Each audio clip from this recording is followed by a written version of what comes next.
falando em relacionamentos, como a gente faz para melhorar os relacionamentos com os nossos filhos? Como a gente ajuda os nossos filhos a serem mais respeitosos e coerentes nas suas ações do dia a dia? Quem vem aí é ela, Nana Miquelin, educadora parental, linda sempre, doce sempre. Obrigada, Nana. Tudo bem? Tudo certo, e você? Tudo bem, graças a Deus.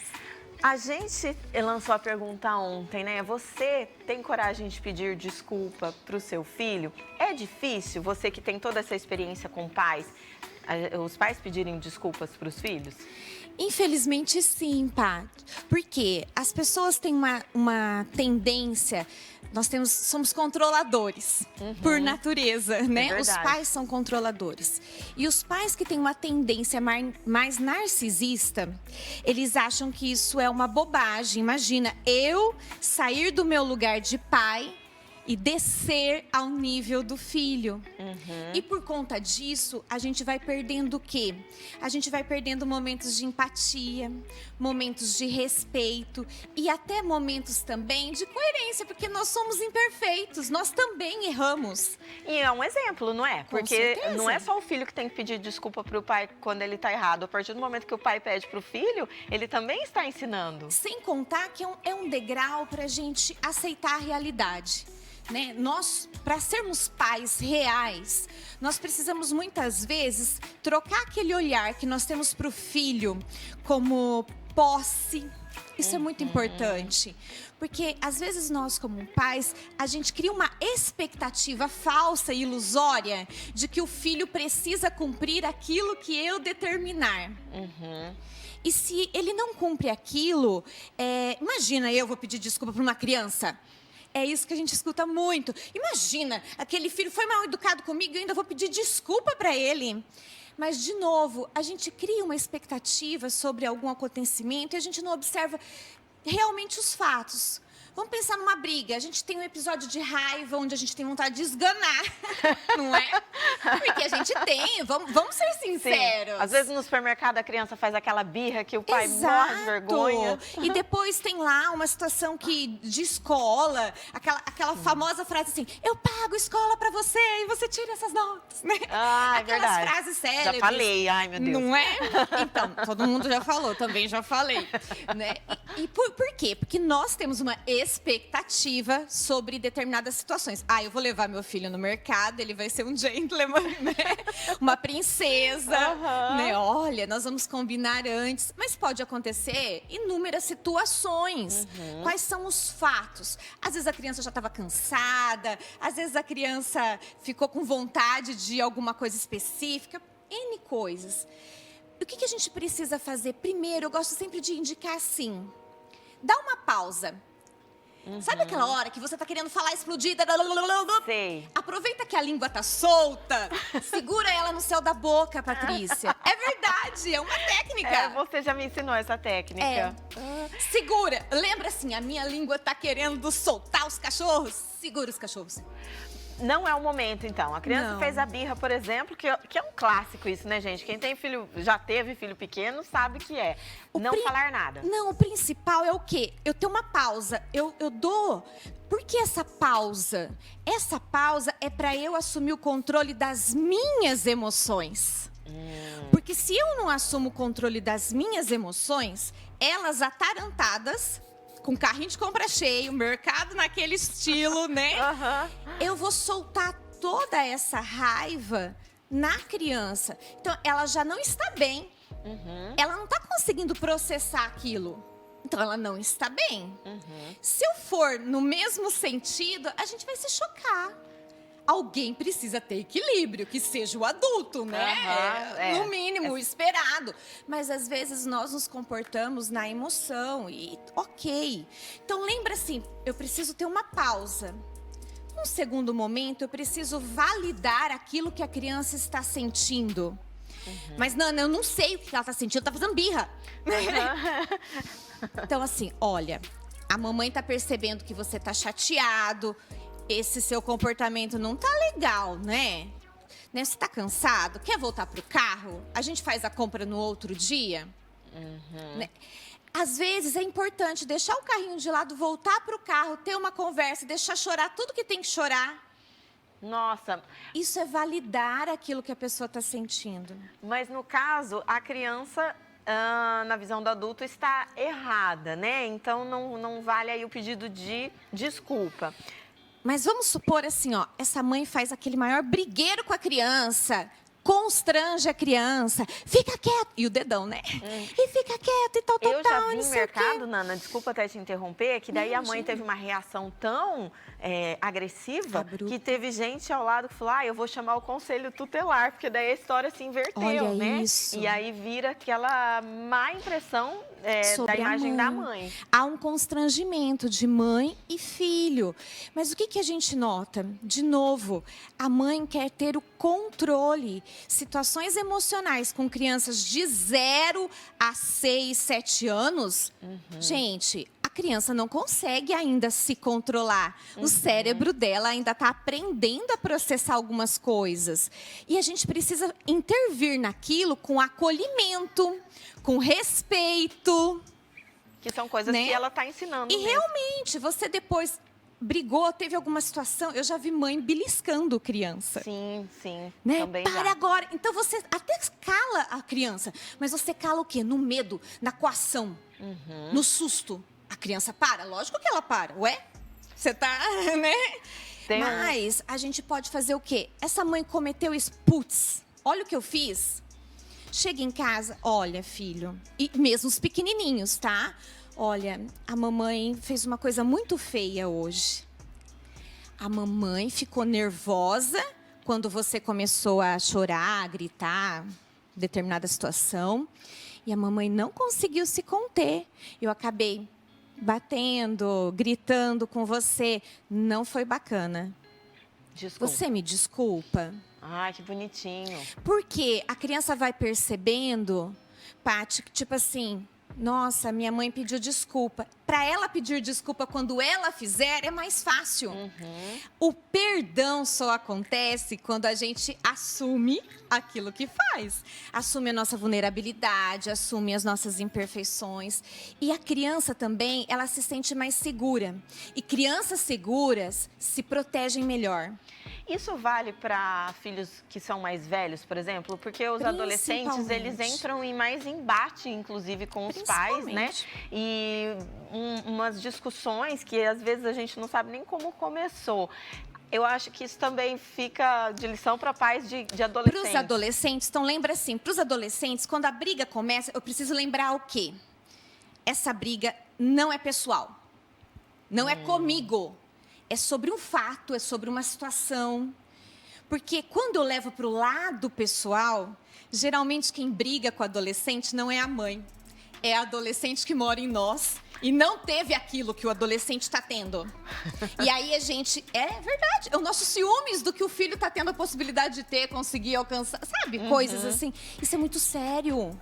Porque a gente leva para o nosso lado pessoal. E aí a gente começa com aquelas histórias. Porque na minha época... Ixi, já falei essa também, Tudo gente. bem, mas a gente precisa, talvez, essa pausa. O adolescente, você já pode falar, não vou falar com você agora. Não tenho condições. Eu estou extremamente nervosa por tal situação que você fez. Quando eu me sentir melhor, a gente conversa. Ou se ele gritou, esbravejou, fez uma má criação, a mesma coisa. Quando você se sentir melhor e estiver pronto para falar comigo com respeito, nós voltamos a conversar. Isso é respeito. É ter uma firmeza, mas sem gritaria, sem jogar nada na cara. Sabe? Lembra assim, ó, numa situação de trabalho, tem duas pessoas brigando. Você vai lá e coloca mais gasolina? Ou você faz o quê? Separa. Então, o separar é a pausa. Esfria um pouco a cabeça e depois volta para conversar. Coloca a língua no Coloca- céu, na boca. E respira, põe a língua, puxa a respiração, né, para oxigenar, dá tempo de oxigenar o corpo todo e você voltar. Quem é o condutor aqui? Quem é o coach da vida do filho? Quem é o treinador? Porque hoje em dia a gente precisa tomar um cuidado, Patrícia. As redes sociais, a internet, Google da vida, eles oferecem a informação extremamente rápida para os nossos filhos. Quem está influenciando as atitudes do seu filho? Se você não pede perdão, se você não consegue pedir desculpas, se você não coloca em palavras carinhosas, olha, não vou conseguir conversar nesse momento porque eu não estou bem, o que você falou comigo me deixou muito mal. Os filhos vão ouvir coisas de pessoas que estão influenciando eles e não de você. Porque aí parece hipocrisia, principalmente para o adolescente. Como assim, hipocrisia? A minha mãe fica falando pra eu respeitar ela, mas olha só, o tempo inteiro gritando comigo. Entendi. O tempo inteiro me xingando. Você acha que eles vão ouvir? Não vão. E também não vão reproduzir, né? Ou, quer dizer, eles vão reproduzir a atitude dos pais, né? Minha mãe não pede desculpa, eu também na escola, por exemplo, não preciso pedir desculpa. Eu sou mais eu. A minha mãe erra. Porque criança tem um instinto aguçadíssimo. Eles sabem observar quando alguma coisa está no ar. E aí é o princípio da coerência. É a mesma coisa eu falar pro meu filho comer berinjela, eu não suporto berinjela. Não, mas você tem que comer, porque é saudável, porque não sei o quê. Come chuchu, come jiló, come... Não é? É incoerente. E nós precisamos de uma geração mais coerente e mais respeitosa. A gente está precisando disso urgentemente, até para eles se protegerem. E eu sinto, Nana, né, e você deve sentir isso muito mais, menos agressiva. Nós estamos com uma geração extremamente agressiva, intolerante, assim, explosiva, né, eu diria. Isso vem do quê? Pausa um dia e percebe as suas próprias ações. Olha como a gente fala com as pessoas, olha como a gente responde, olha como... os filhos escutam, quando chegam em casa, as conversas que nós temos sobre o dia que tivemos. É o tempo inteiro ou falando, ou criticando, ou acusando alguma coisa que aconteceu no trabalho, ou reclamando disso, daquilo. Então, é uma energia muito pesada. E ele reproduz aquilo. Aí você vai para a internet e pega alguns vídeos de pessoas pseudo brincando com outras, mas são brincadeiras desrespeitosas, são brincadeiras que agridem, são brincadeiras de pessoas praticando bullying e achando aquilo ainda bacana, legal, engraçado. Milhões de curtidas. A gente precisa prestar atenção nisso. E quando tem um dos dois, né, ou o pai ou a mãe, numa atitude incorreta, como essa que você está citando, como é que o outro pode ajudar? Por exemplo, a mãe gritou com o filho e tal, e o pai está vendo aquilo. Como é que o pai tem que agir? Primeiro, alinha o casal. Olha, o dia que eu saio da medida... Eu tenho isso em casa. O dia que eu saio da medida... Então, assim, um bate, o outro assopra. Né? Entendi. Então, assim, o dia que eu saio da medida... Ele vai e fala, filho, não foi legal, né? Olha, daqui a pouco você fala com a mamãe. Vai, não é no sentido de passar a mão. É no sentido de acalmar. De equilibrar, né? Isso. Eu não consigo imaginar você saindo da medida. Eu saio, amiga, eu saio. Não, ninguém, nós somos imperfeitos. É verdade. De novo, a gente leva pro pessoal. Então, isso é um exercício, é uma prática, gente. Faz isso todo dia, prática. É comigo? Não, não é comigo, é com uma situação. E, de novo, quanto mais expectativas eu crio sobre um filho idealizado, eu fico distante do filho real. Né? Lógico que a gente queria que os adolescentes fossem assim, que nem propaganda de amaciante, as florzinhas saindo, né?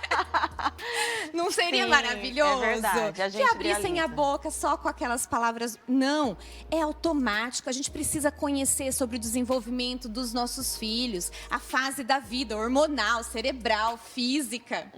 É que nem nós mulheres. Quando a gente está avançando na nossa idade, já começam nossos hormônios a mudarem, os nossos humores também se alteram. Crianças também são feitas de ciclos. E de muitos hormônios, né, que estão circulando lá. Então, a gente precisa entender isso. Nem sempre ela está fazendo aquilo porque... ele faz isso porque está querendo mexer comigo. Está fazendo isso de propósito. Está fazendo isso para... Tá querendo me irritar. Esses dias, eu atendi uma mãe. Ele sempre quer me humilhar. Eu falei, você está se colocando num lugar de vítima.